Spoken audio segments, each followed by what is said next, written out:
Well, thank you for coming, and thank you, ECER, for inviting me to speak at such an important education research conference, one of the biggest in the world. And it's an honor also, I think, for our network 30, Environmental and Sustainability Education, that we are kind of moving from the margins to the mainstream.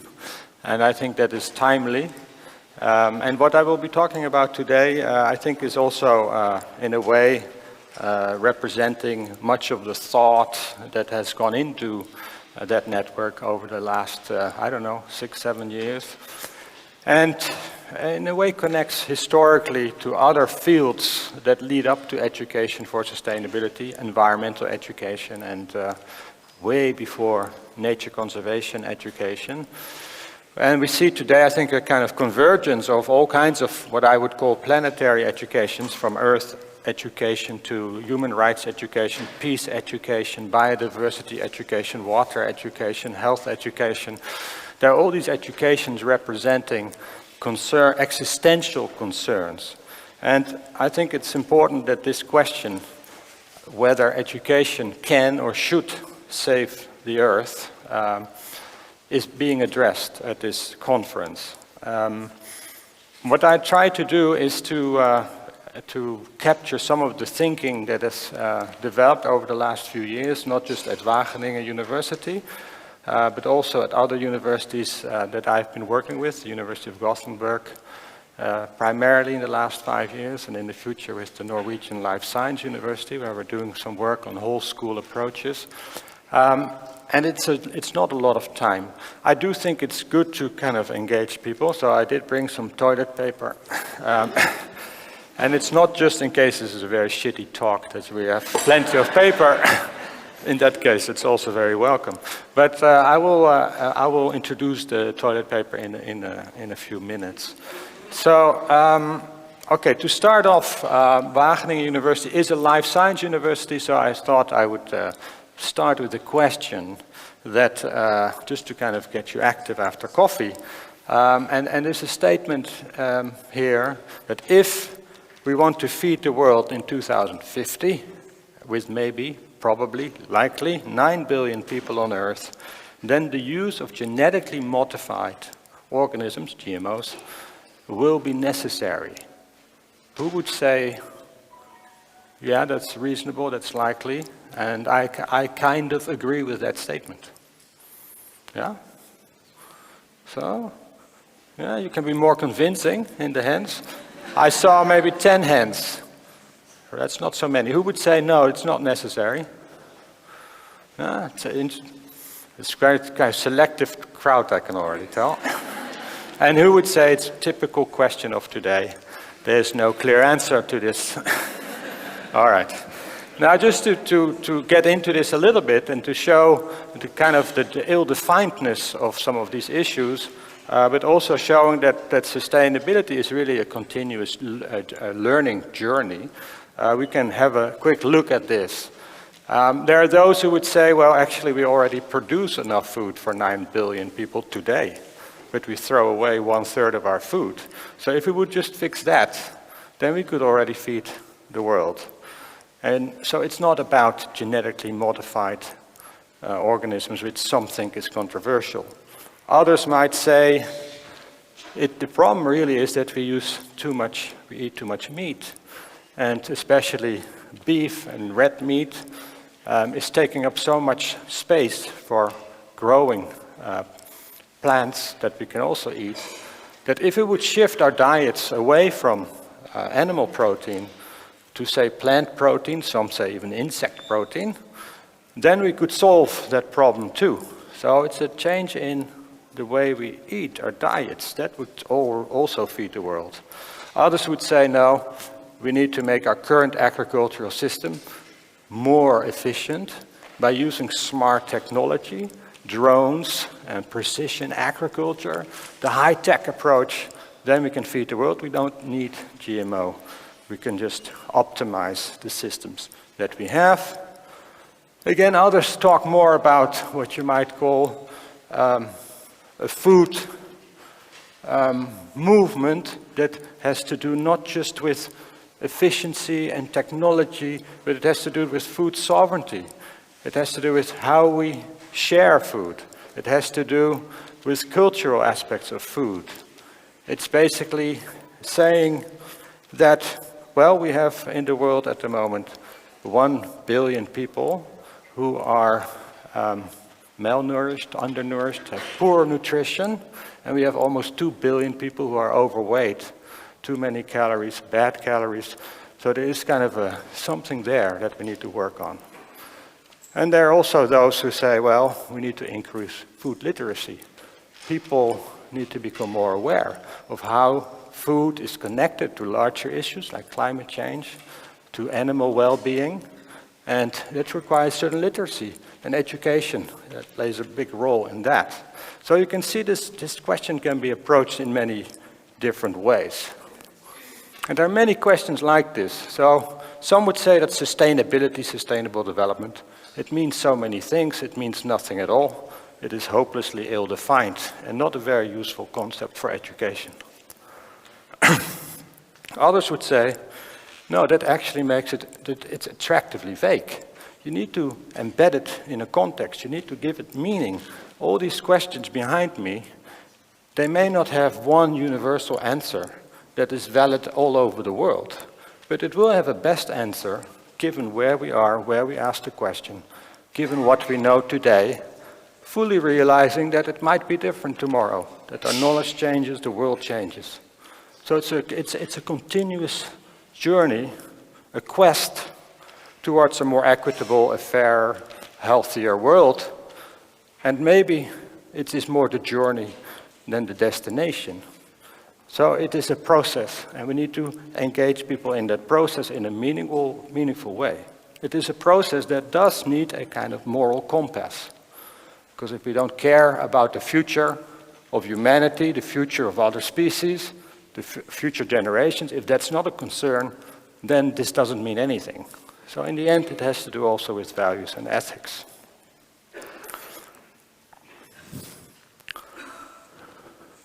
So these questions were behind. I thought they were behind me, but they weren't. But these questions are all similar to that question I just asked. And they're not simple questions. You could add the word when before them. So when are biofuels sustainable? And when are energy-saving light bulbs more sustainable than conventional ones?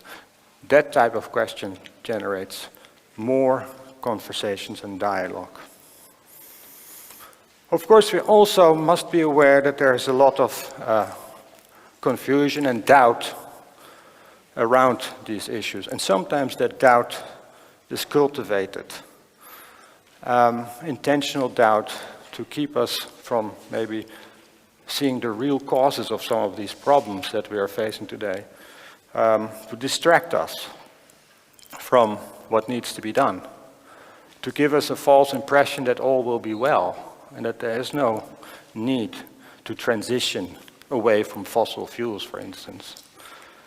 Which also means for us as educators, I think, that we need to be very critical of how we communicate, and that learners, students, pupils, children need to be early on engaged in kind of interrogating some of the claims and the facts and the alternative facts that are being shared.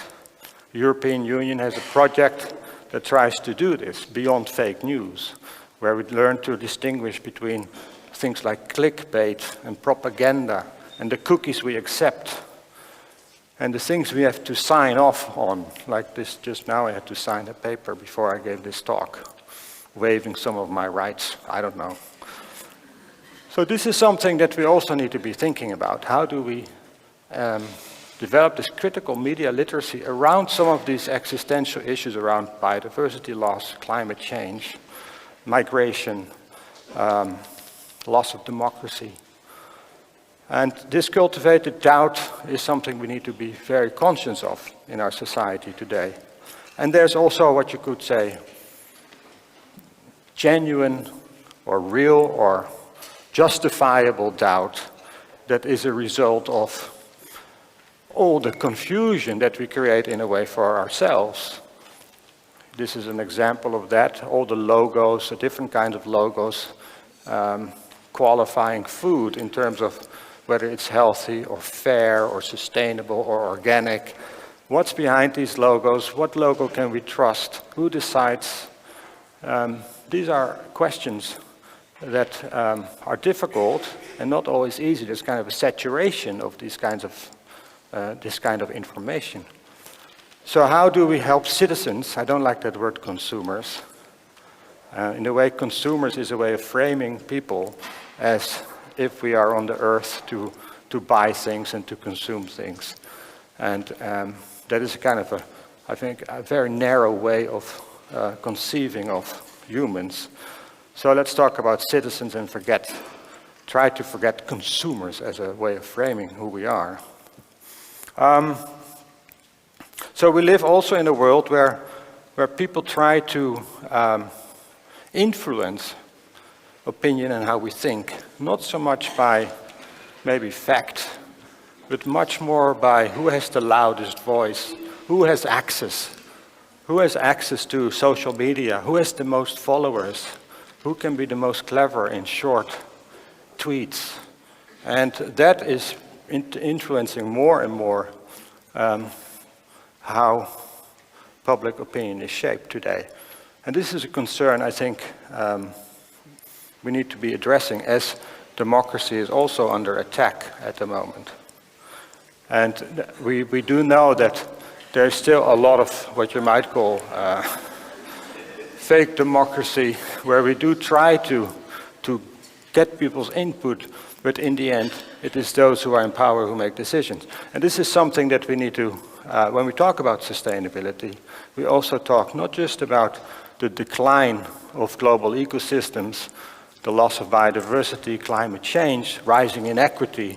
We also talk about injustice, abuse of power, loss of democracy. These things are all connected, and that's what I mean with the convergence of all these types of education. So we live in a world where, and I think as education researchers, we recognize this also in our schools, where everything is kind of commodified. Water that we buy in bottles, but also, a lot of public goods are being privatized, commodified. Even education is becoming more commodified, where students are input, throughput, and output, and where we as teachers need to be very efficient in getting them through, where we are kind of creating a world of accountability and not a culture of reflexivity. And this is kind of diminishing the possibilities for educators to have a more localized curriculum, to use the local environment as a starting point for learning, to experiment, to have more place-based education, new forms of learning, embodied learning, experiential learning, social learning. That space is being diminished because of this culture of accountability, where people do not dare to take risk anymore, and they don't dare to engage in these types of experiments. And we notice this also, I think, most of us work in academia here, and that kind of commodified culture of measurement, performativity is also there. Just as a side note, and then I will get to the toilet paper, otherwise I will forget. As a side note, we now, it used to be publish or perish. Now it's publish and perish, I think. This is not scientific, I must preface this. It's intuitive, but I think you will recognize it. If you look at the number of publications worldwide over time, I started in '92 as a researcher at Wageningen, so I took that as a starting point, is exponential growth, I think. Also at the number of journals, same thing, exponential growth. How many times don't you get a message that starts out with good day or greetings? You can filter them on that and throw them all out, because they tend to be fake journals wanting you to submit some kind of manuscript to a field that you know very little about. Exponential growth of conferences, conference sessions, This is something that we must be engaging in to produce more papers, ideally with impact. Now, if you look at the time to review, to read, to have conversations, dialogue, seminars, you don't get points for that. So you see the quality of reviews going down, I think, intuitively. I haven't studied this, but I have a feeling that the quality of these reviews is going down. Everybody's writing, nobody's reading. Everybody's writing for nobody. And that is really a problem, especially when it's a public university with public money. What is it then that we are adding to society if we spend so much time doing that? And the thing is, we can, and have another, no, I'm going to do the toilet paper. All right. I have 3 rolls would do. Okay. I'm going to, somebody can catch, I hope. I'm just going to throw, who wants to catch? Very good. Any volunteer in this corner? All right. Yeah. Ooh, that was my fault. Okay. Now, the person who has it, can you hold it up? Okay. Now, what I want you to do, and this is something I saw, I have to declare this. I saw this a few weeks ago when a colleague of mine from Sweden, Dawn Saunders, did this with ecologists. And it worked quite well, but I'm not sure if it will work well with education people. So what I'd like you to do is carefully unroll, open it up, unroll it a little bit, and then try not to tear the paper. Unroll it, give it to your neighbor, forward, backward, so that it starts traveling through the audience. Yeah? Be very careful. So you just hand it over. Yeah? Slowly unroll it, and I will continue. And at the end of the talk, we'll get back to this. Okay, let's continue. So, here's another intuitive graph. If you look at diversity in the world, whether this is cultural diversity or biodiversity, you see that there's a decline, or a dramatic decline, you could say. And it's worrisome. And maybe we will be one of those species to become extinct. It's possible. Now, if you look at, I don't like that word, but if you look at consumer product diversity in the world, it's still growing. It is growing in every area. I now picked just one area. This is deodorants and shaving, but I could have done other cereals or maybe toothpaste. Enormous diversity, and a lot of people who have studied very hard at universities, chemical engineering, marketing, all kinds of sciences, that are helping companies come up with new kinds of shampoos to get people like us to buy it. So there's a lot of innovation going on, and a lot of innovation is being pushed by our society to remain competitive and to grow the economy. And as George Monbiot says, we should be wondering if that is our role as higher education, and for education to help grow the economy. Is education not becoming an extension of the globalizing economy if we just focus on innovation that is serving the market? And I think that is a very legitimate question. If we are just producing, as Monbiot says, things like smartphones for dogs or pre-peeled bananas, then we must ask, what is the moral compass that is driving this innovation? And is that the moral compass that we need if we are to extend our being as humans, but also the responsibility that we have for other species on this earth? If we don't do that, then we end up, becoming part of the rat race, where happiness is always around the corner, but where we are always working, and we're trying to find work, and where we are always, and I see this also around me, whether this is in my own children or in the students around us, a lot of people working on their CVs all the time. Always trying to work on personal growth.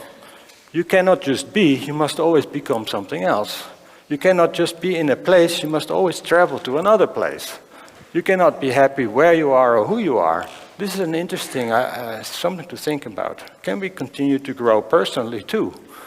You know, there's a limit to growth in a finite planet, finite Earth, but are there also maybe limits to personal growth? That's an interesting question I think we need to ask. Heila Lotz yesterday already referred to some of the big issues that we are facing today, and we see, and this is the forest fires in the Amazon, and we can find lots of images that are causing a lot of emotional stress to a lot of people who are worried. But it's also real stress for those who need to flee or need to hide or need to find shelter or are exposed to some of the traumatic experiences that come with these kinds of tragic events. And they are symptomatic. They are signs of global systemic dysfunction that is much deeper. And young people today, and Heila referred to Greta Thunberg yesterday, and I will refer to her as well. But what is happening today is that a lot of people are beginning to feel a little anxious, and they feel a bit overwhelmed by these kinds of problems. And this existential threat can lead to melancholia, and I'll refer to a book about this in a minute. Young children around the world, oh, by the way, this is interesting. You're probably wondering, why is the Mazda there? And I was wondering that myself, because I looked for this article, and I found it, and it's on The Guardian. I use The Guardian a lot, and then I thought, what kind of cookies did I accept to get this advertisement? I'm not really fond of cars or anything, but I must have been seen as somebody who might be interested in buying a Mazda. And then I thought maybe it's in crossover, because I do look at hybrid learning, and hybrid I type in a lot. Maybe that's it. But it also shows that while we are looking at media, they're subliminally planting all these seeds that we must get something and buy something. So there's this you might call the hidden curriculum of unsustainability that we face every day. And I think if you look at the amount of money that goes into trying to make the world more sustainable, and we compare it with the amount of money that goes into advertising worldwide, it's not a very level playing field. And we must, but just by recognizing that and becoming aware of that, that already, I think, helps and should be a part of education. Young children today are growing up. Yesterday at the reception that we had in the City Hall, I think the mayor or the secretary mayor referred that the big challenge is that we are in the digital age, and that we have now digital natives, and we must learn to live with technology. And I was thinking, well, I don't know, the big challenge is trying to survive on this planet and keep this earth livable, but okay, that's another perspective. A lot of young people today are not so digital natives. They're growing up in this case, the Mekong Delta, and these are the kinds of drawing young children make there about how they see their world and the fears that they have. There's an interesting book, Environmental Melancholia, by René Letcher, that talks about the ambiguous loss that we get from being engaged in these kinds of problems. And what can we learn also from psychology in coping with these losses? At Wageningen University, environmental science and climate studies students raised this issue recently in a course that we are teaching, or actually it's a course that they developed and we are kind of helping them. That would be the better way of saying it. And they recognize that they are learning about these kinds of issues every day and exploring them, investigating them through internships, thesis work, courses. And they are not really being helped, I would say, supported in dealing with the emotional stress that they get having to learn about these traumatic issues. And René Letcher says that by listening more deeply and focusing on invitation versus persuasion and fear-based appeals, we can build deeper coalitions and collaborations that cross political and ideological boundaries. So listening, dialogical understanding, that type of engagement can help, and we need to provide for that. So, to recap really quickly what I've said, we live in unusual times. There is inevitable complexity and confusion, ambiguity, uncertainty that demands a different way of teaching, learning, and creating educational spaces where we can be kind of enmeshed, entangled in these types of issues. The extinction of truth, alternative facts dominating the discourse, demand for a kind of critical media literacy and a rethinking of governance and democracy. Hyperconnectivity through our ICTs, the digital age. We live in a continuous state of distraction, many of us, as the technologies that we have are always demanding our attention and monitoring what we do, mining our minds, colonizing our minds, grabbing our eyeball attention, which makes it hard for us to more deeply engage in these issues that require deep engagement. They require time. They are slow issues in that sense. The dominant conventional economy, the logic of, say, the neoliberal way of thinking is influencing our education tremendously and minimizing the possibility to engage in these issues. That needs to be changed, disrupted. The rise of apocalyptic futures can lead to trauma, stress, anxiety, and we need to help people cope with that, also young people. We need continuous learning. We need a reflexive society as there are no definitive answers. And this is where education is so crucial. And young people today are seeing that more and more in our part of the world where they can go to the street and protest. In other parts of the world, they don't have that possibility or they don't have the time because they're trying to survive. So we must recognize that I'm talking from kind of this perspective, who I am, where I'm from, which is from a Northern European country. But Extinction Rebellion, but also Greta Thunberg, mentioned yesterday, who write, I would say, inspires many young people, leads to a lot of discussion in schools. Should we allow our children to go on climate strike? Do we support it as an educational experience and embrace that? Or do we punish them for that because they have school? How do we deal with that? And what would we do if they would support a march against immigration? Would we then also as a school say, oh yeah, that's democracy and go, you learn from that? Or would we then say, oh no, that we can't. So this leads to interesting conversations. And rightfully so, she does raise the question, why should I study for a future that soon may be no more, when no one is doing anything to save that future?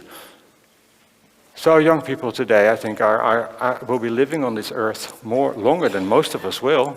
So they have, to deal with the consequences of what we do to the earth more than we have to. So this is a very legitimate concern. And here, and you see that ECER too, that this concern is trickling into society, also in networks like this one. What I found interesting is, you've probably seen this one. Who has seen this in the registration area? Most conferences do this. You can put your pin in where you're from, and then you get kind of it's hard to see here, but here are, see if this works. Yeah, here are all, you see white pins and a lot of red pins. And this is new what they've done here, which is interesting. If red, you came by plane, white by train or bus, yellow by car. So this is a new addition to this activity to kind of show the ecological or the carbon footprint of getting here. And I think it's good to think about that, and to also think about what Hela introduced yesterday, the ecological handprint. That is, how does what we learn here travel further? Does it influence others? Does it help shape policy? Does it help shape education in a way that can help live us more lightly on the earth? If it does that, then maybe you can justify flying here from hopefully far and not from very near. Then you can justify the ecological footprint. If your handprint is bigger than your footprint, you're okay. Of course, it's not so easy to figure out how big that handprint is, because it's not always easy to measure. I also want to show you a Dutch slide, not of a protest against a march against runaway climate change. These are educators protesting that they're under-supported in schools, that they want more funding, but also more autonomy. And they want to get the joy of teaching back in the schools and take the stress out of teaching and the stress out of learning. And these kinds of protests also signify a kind of resistance in our school system to this managerial management and control way of teaching and learning that is quite dominant also in Dutch education. So then how do we learn to live more lightly on the planet? This is a model from Kate Raworth, economist, the donut economy. Just to check, how many of you know about this model? Okay, so it's again the same 10, no, different 10. And what's nice about this model, it shows on the outside that we have kind of ecological boundaries that we need to learn to live in. Learning to live within ecological boundaries, that there are ecosystem requirements, you could say, that we cannot overstep. Otherwise we get things like climate change, toxification of the oceans, mass extinction, air quality going down, so we cannot breathe the air. So these are kind of the ecological parameters that we need to learn to live with in a good way, so that the earth can regenerate itself. That there's a kind of a balance, a dynamic balance. And on the inside, she's saying we also need to have the social foundation, decent work, a more equitable society, voice, agency, democracy, education. If we don't have that social foundation, then we can also not live well. So how do we guarantee a minimum social foundation that for all people? And how can we remain within that ecological boundary that also includes our fellow species and the non-human world? That is a challenge. And I was thinking, maybe we need to rethink, in a way, the purpose of education from that perspective. Maybe we need to rethink Bildung. What does Bildung mean in the Anthropocene? That is an interesting question. Gert Biesta, many have already referred to him. I thought, well, let's think about that a little further. If you look at his three purposes of education, subjectification, socialization, and qualification, if we would be more mindful of that, the planetary boundaries, and learn to live within those planetary boundaries, then Bildung is not just about the social foundation, it is also about learning to live within ecological boundaries. And that has consequences for the qualifications that we learn, it has consequences for how we socialize, and it has also consequences for our identity, our being in the world. How do we relate in the world to others, to other species, to our surroundings? And that is an essential element that I think if we think about sustainability and the future of the Earth, that we need to be more conscious of. So I'd like to emphasize that. What then does something like, and I know this is not a real concept, maybe it will become one day, what you might call sustainability Bildung or something like that. Originally I had sustainability learning here, but I thought, oh, maybe that's too narrow learning. And there's also issues about learnification of everything. So maybe try sustainability Bildung. If you look at that, then you can say, well, it has to do with values and ethics, diversity, dissonance. It has to do with agency, transformation. It has to do with change and transitions. And it has to do with boundary crossing and systems thinking. And there might be other areas. But these are some key areas, I think.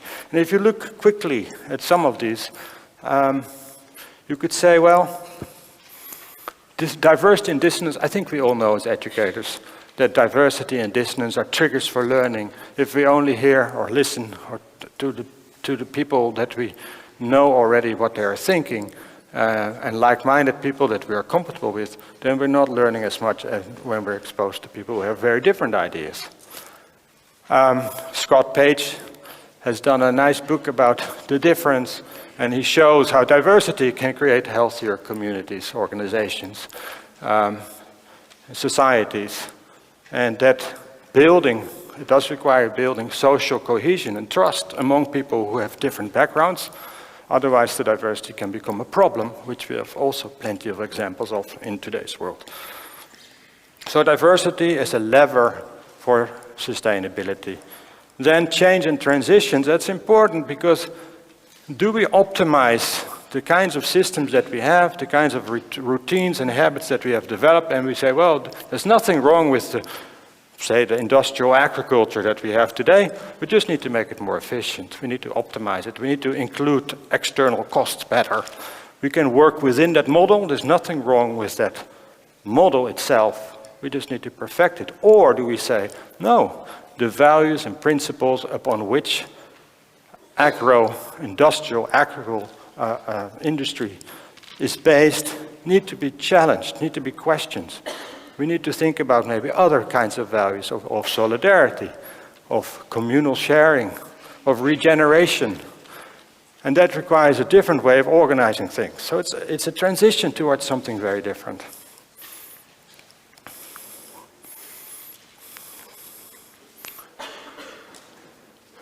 Agency and transformation. I think, especially with these overwhelming issues, that if we only raise awareness and help people understand how complex and wicked things are, but we do not create possibilities to act, try to make change, to learn from making change, what's working with us, what's working against us, then it can lead to apathy and powerlessness, and it could lead to paralysis or psychic numbing. So we need to also have that component of acting, making change. And there are lots of possibilities for doing that. We see this already in some schools, also in early childhood education. There are good examples of this, of greening school grounds, of engaging young people in the redesigning, engaging them actively in the redesigning of school grounds, so that there's more possibilities for different kinds of play in these areas, but also the possibility to connect the teaching and learning to what's happening outside. You see all kinds of off-the-grid kind of community initiatives at the moment, whether this is localized energy, or in this case it's a company, yes, I lost something. Yeah, on the right side, hard to see, but this is an initiative in Amsterdam called Le Compostier. It sounds wonderful. It's about composting and worm hotels in local communities, managed by the local community, often working with local schools. And the compost comes from people in the neighborhood, and it goes back to school gardens or goes back to people's gardens. And it doesn't just lead to compost. It leads to social cohesion. It leads to interaction. It leads to integration. It leads to healthier lifestyles. So there are all kinds of spin-off activities. It also leads to children who are engaged in these kinds of activities, research shows this, are also better at concentrating when they're back in school. it can actually help them learn. And they learn a lot by doing that. So you could say it's a win-win. Then, I'm not sure if that's keeping up. Yeah, boundary crossing and system thinking. I think it is critical that we learn to see connections, that we get better at seeing relations and establishing relations, that we know that the whole is more than the sum of its parts. If you look at schools, this picture I've used a lot, but I think it's still an easy and telling one. We have been good in education in dividing the world into silos and in disciplines and subject matter areas. And our kind of engineering mindset has led to lots of technology, and the way I talk here through this microphone and click on this thing is a result of that type of thinking. So you could say it has brought us lots of progress. But it has also led that type of thinking to the kinds of global systemic problems that we have today. And to deal with those, we need to have a more integrative, holistic way of thinking. And we are not born in the way you see here on the left side. That is actually cultivated. That ability we learn in our schools. We're very good at dividing the world up in pieces, in categories, in boxes, but we're not very good in seeing relations and connections. And if we want to live more lightly, healthier, more equitably on the earth, we need to be able to do that. And again, young children, they are able to see things more holistically, but the more time they spend in school, in our way of schooling, they lose that ability.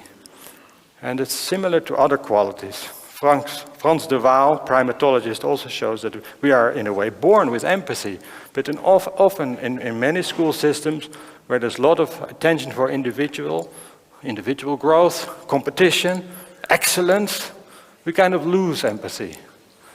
And we're not supposed to have empathy, otherwise we might not succeed on the global marketplace. That, of course, is a terrible kind of, again, you call it a hidden curriculum of the kinds of values that accelerate on sustainability, that we need to be challenging. Finally, but not lastly, values and ethics, the moral compass. What guides our thinking, acting? What are the underlying ethical principles of what we do? To what extent are we aware of them? And should we, or how can we, that's a better question, how can we engage people in also moral dilemmas? Here you see the iAnimal tool on the left side, developed by an animal rights organization that allows you to go into an industrial pig farm with 24,000 pigs and to kind of walk through it and to see how do pigs live in that kind of environment. And it's very overwhelming. You could also go to the rainforest in that way and see what is the rainforest like. Those fires destroying the rainforest. What does that rainforest look like in reality? We cannot all travel there, but maybe through VR technology we can kind of see what does it do to indigenous people living there, and we can bring that closer. But we need to also find ways, how do we then have the conversation about this in the classroom? Do we need GMO? That's also an ethical question in many ways. So how do we bring in those ethical questions more? Here you see, to think more about in systems, this is one way of doing this. This is something that the Center for Development Innovation at Wageningen University created. And it's an activity, and you can do it with lots of things. You can take an everyday item and start dissecting it in a way, but in a way that you can see the connections. A bag of tea, how does a bag of tea connect to water, to energy, to waste? And you can connect this to some of the SDGs quite easily, the Sustainable Development Goals that are also in the exhibit area, and Hela introduced them yesterday as well. And here are some obvious ones that you can connect: energy, climate, life on land, good health and well-being. But the real question is maybe, how does it connect to all the SDGs? How does this bag of tea connect to gender, for instance? Well, maybe it connects to gender by looking at where is the tea coming from? Who's picking the tea on the land?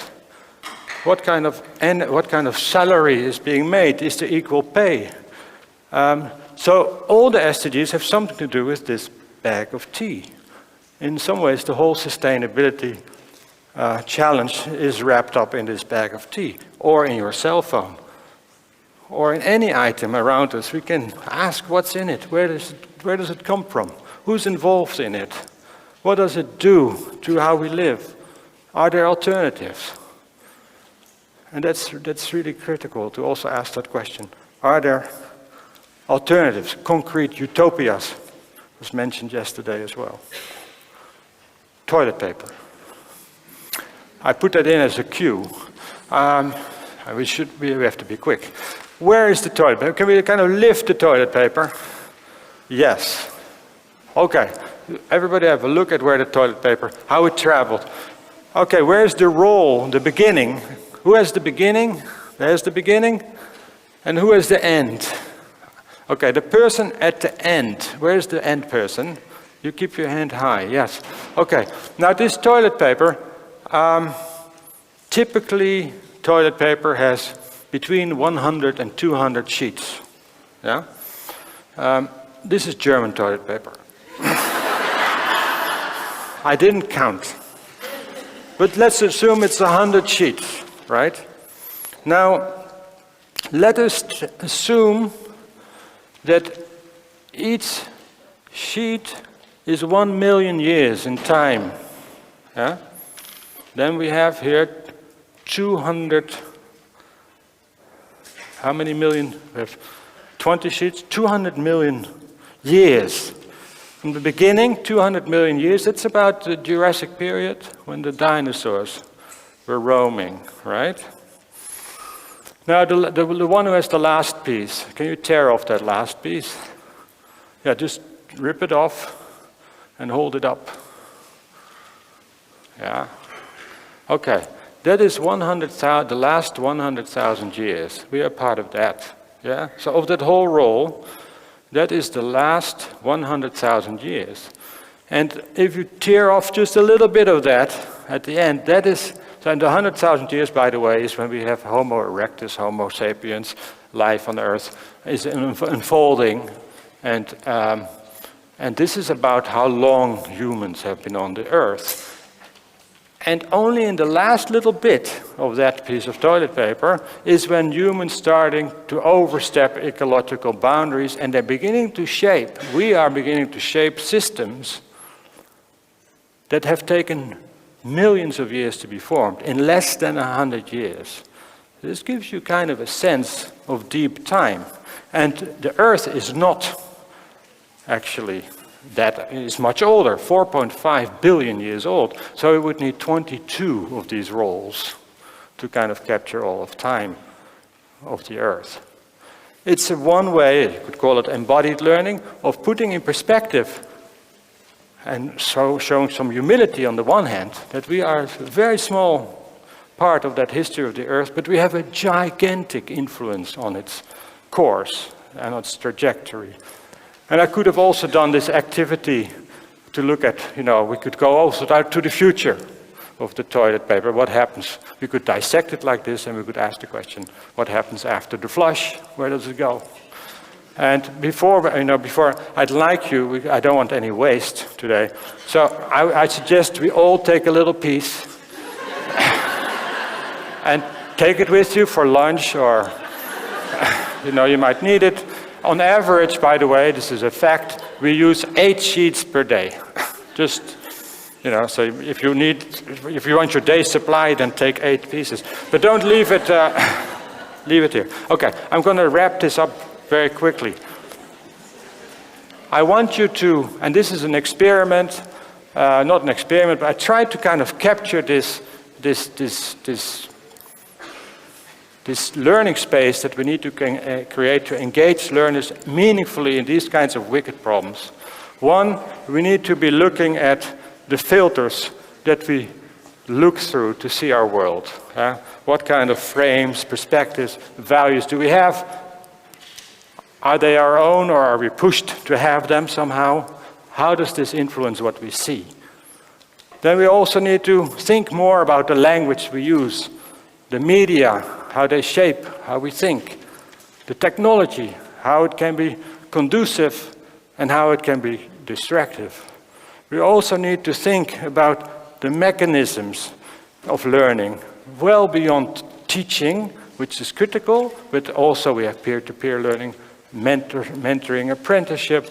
We have other forms of learning like citizen science.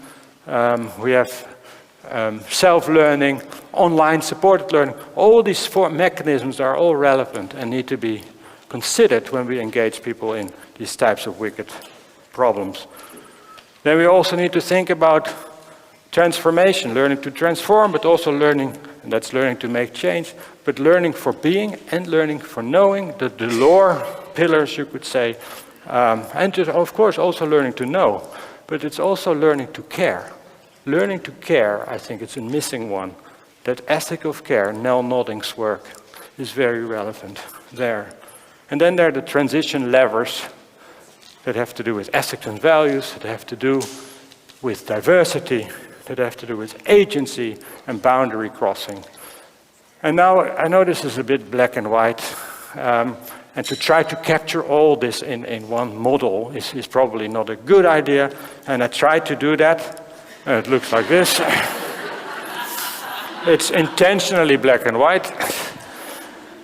But this is kind of, then I looked at it later and thought it's almost like the spaceship that we need to be leaving the Earth. But this is kind of the learning ecology or the ethical space in which we need to be entangled. My PhD student, Koen Wessels, is using that. He's talking this afternoon. Space, education space for entanglement, maybe is a better word for this. How do we create that?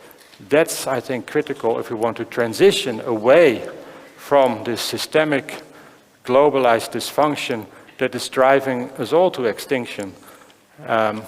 So we really have a huge challenge, I think, as educators, as education researchers, to see how education can be part of a societal movement, a transition movement that is more off the grid, more autonomous, more self-determined, less dependent on economic mechanisms, and more connected to the ecology.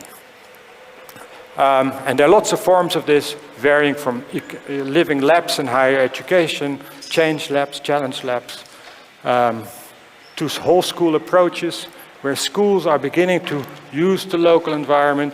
We're also living the talk, walking the talk, by trying, experimenting with solar, with water conservation, creating local biodiversity, connecting it to the curriculum, but also bridging the divide between school and community. A new book about this is coming out in the fall. It is by Ronald Barnett and Andrew Jackson, and it is about Norman Jackson, and it's about ecologies for learning and practices. And I think this might be, for those of you who are interested in this way of ecological thinking about education and rethinking Bildung in the Anthropocene, this might be a good. Let me end by recognizing some of the work of PhDs at Wageningen who have been developing some of this thinking from, in this case, Ghana, responsive curriculum development in forestry, to Vietnam, smallholder farmers, social learning in times of climate change, to regional sustainable development, reflexively fumbling to sustainability by Yves Sol.